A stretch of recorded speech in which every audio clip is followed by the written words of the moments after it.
Let's clear up the biggest misunderstanding in pool care right out of the gate. Your filter does not kill algae.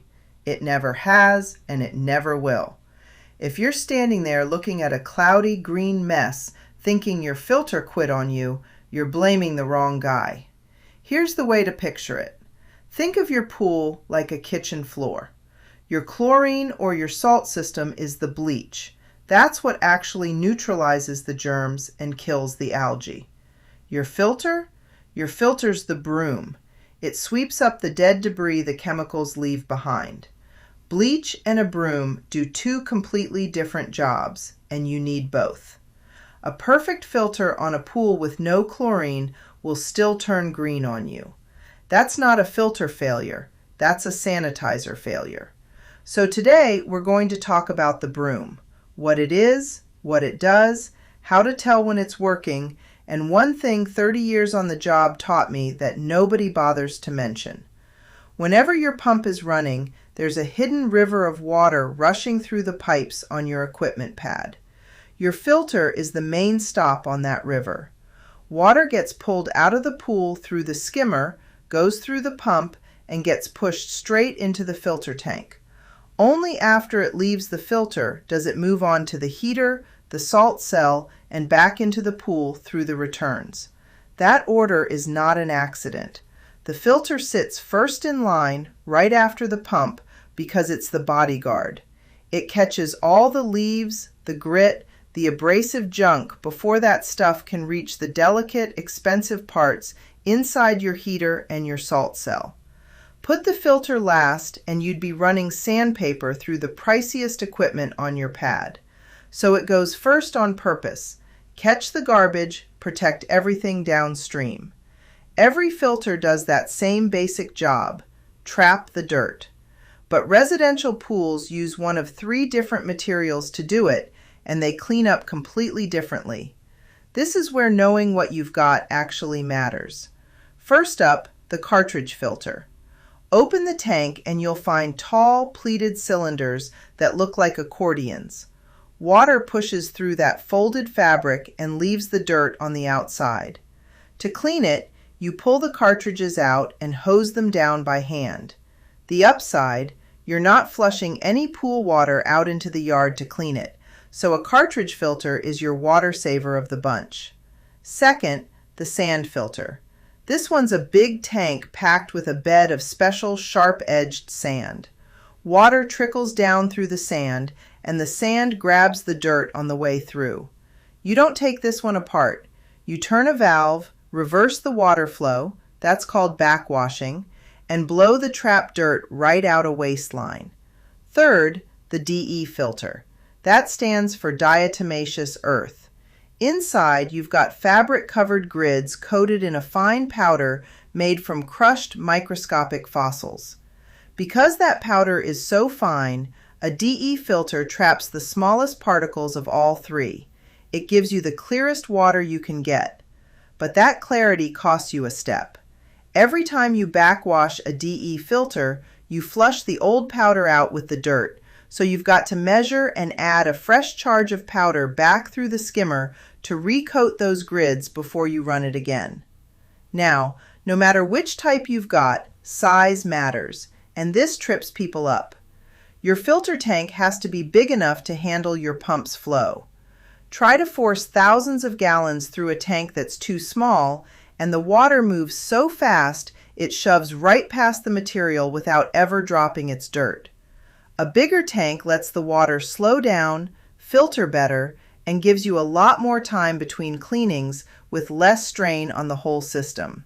When somebody asks me what size to get, bigger. There's no downside to oversized. When in doubt, go up. Because when you get right down to it, your filter is really just a temporary holding bin for the yard waste in your water. And every bin has to get emptied eventually. So how do you know when it's time to empty it? You don't guess, and you sure don't do it on a calendar. You read one dial. That's your pressure gauge, right there on the tank. It measures how hard your pump is working to push water through the filter. Now here's the thing folks get wrong. There's no magic correct number. It depends on your pump, your pipes, your plumbing. What you're after is your own clean baseline. Wash the filter completely, then look at where that needle settles. Write it down. That number's yours. As dirt builds up, pressure climbs. When the needle gets about 8 to 10 pounds above that clean baseline you wrote down, it's time to clean. Not before. That's the filter telling you itself. And that same gauge lets you diagnose trouble. 2 scenarios to know. Scenario A. High pressure, but your water's crystal clear. Good news. Your filter's doing exactly what it was built to do. It's just full. Hose the cartridges, backwash the sand, flush the DE, and you're back in business. Scenario B, and this is where I want you to slow down. Your pressure's flat, it just won't climb, and your water's gone cloudy. Now, before you go tearing your filter apart hunting for a torn cartridge or a cracked sand lateral, check the easy stuff first. Is your pump basket packed with leaves? Is your skimmer clogged? A valve half closed? Water level too low and sucking air? 9 times out of 10, it's one of those cheap, simple things starving the filter of flow. Only after you've ruled those out do you start suspecting the water's actually bypassing the filter. A torn cartridge, a cracked lateral, a ripped DE grid letting dirt shoot straight back into the pool. Don't buy the expensive problem until you've eliminated the free one. Learn to read that one dial and your plumbing will point you right to the answer. Here's the part nobody puts on the label, so I'm going to put it on the label.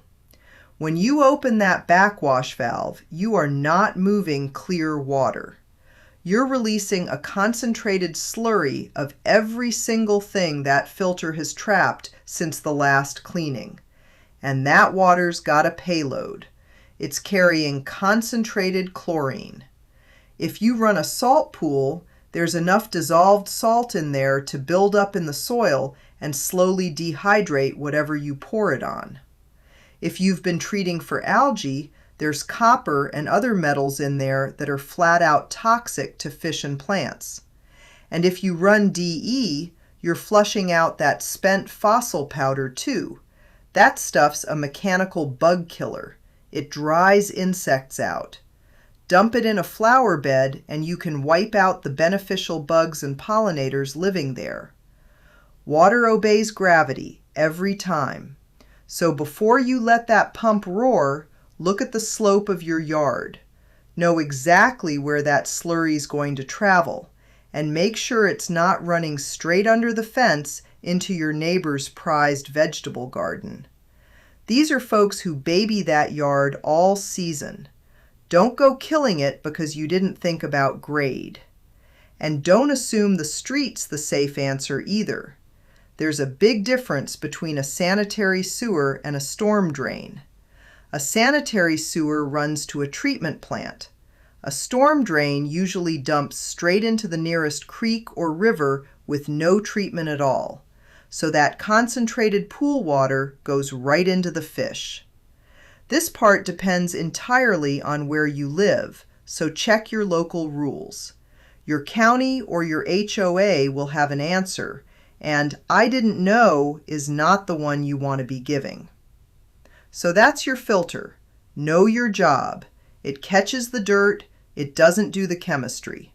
Watch the gauge, size up when you can, and mind your backwash, because everything that leaves your pool ends up somewhere. Be a good neighbor about it. And one more thing before I let you go. That whole clean baseline, watch for the climb routine I just walked you through, nobody actually remembers their baseline number 3 months from now. I sure don't expect you to. So I built you a filter pressure tracker over on the toolkit. You log your clean number once, and it tells you when you've hit that 8 to 10 pound climb and it's time to clean. It's free. The link's down in the description. Go set your baseline today while your filter's fresh, so future you knows exactly when to move. Now, I moved fast through those 3 filter types today, and each one of them has got its own personality, its own routine, its own lifespan, its own way of letting you know it's in trouble. So we're going to come back and take them apart one at a time. Cartridge, sand, and DE, each getting its own episode where we get our hands dirty. Make sure you're following along so you don't miss the one that's sitting on your pad. I'm Val, the pool gal. Keep your water clear and your neighbors happy.